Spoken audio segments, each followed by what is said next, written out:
You've probably seen the pictures.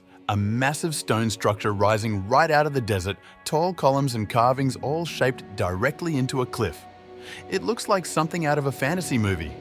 But this isn't fiction, it's real. And it's called Petra. For a long time, the world had no idea this place even existed. There were no signs, no stories in books, just silence. Until one day, someone stumbled across it again.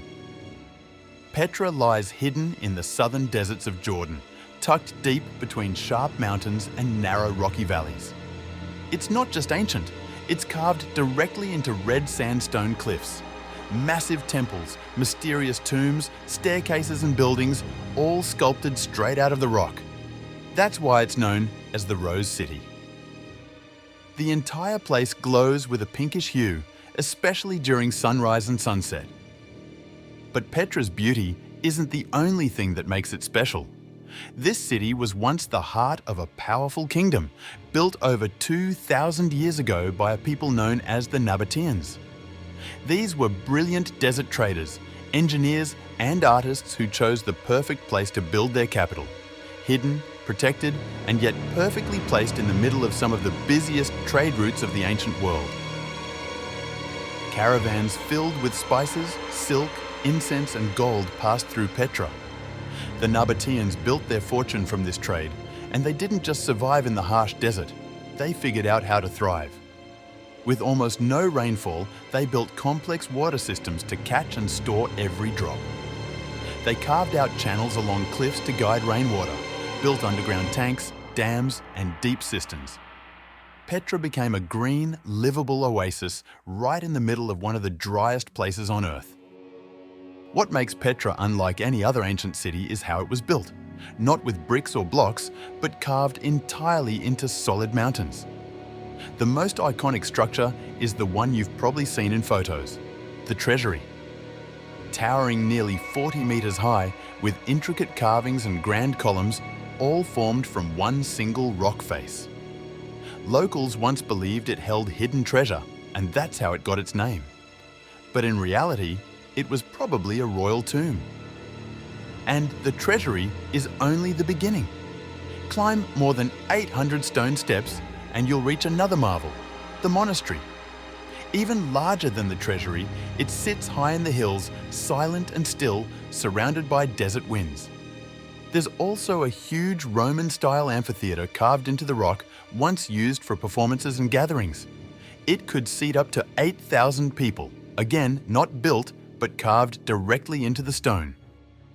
All across Petra you'll find tombs, temples, stairways, altars and homes. Some were clearly made for kings and nobles. Others? No one really knows what they were for. There are no names carved in, no writings left behind. Just quiet stone structures, frozen in time. As Petra grew, it caught the attention of another great empire, the Romans.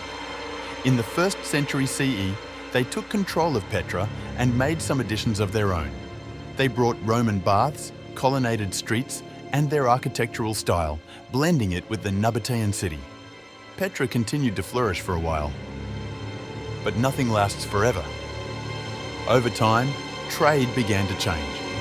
More and more goods were being transported by sea rather than over land. Petra's central role in trade started to fade.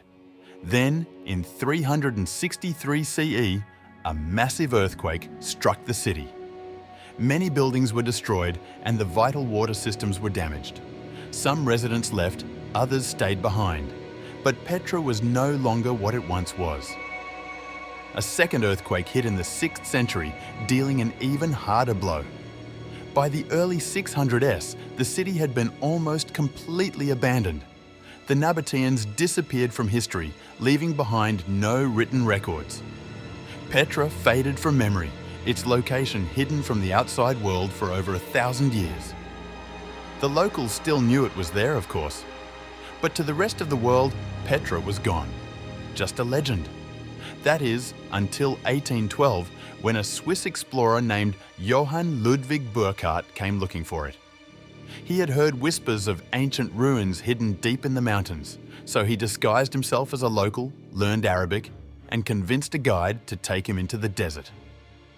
When they walked through the narrow, twisting canyon that leads into Petra and finally stepped out into the open in front of the treasury, Burckhardt was stunned. He had found it. A city long lost to history, still standing, carved in stone. From that moment, Petra was rediscovered. More explorers followed.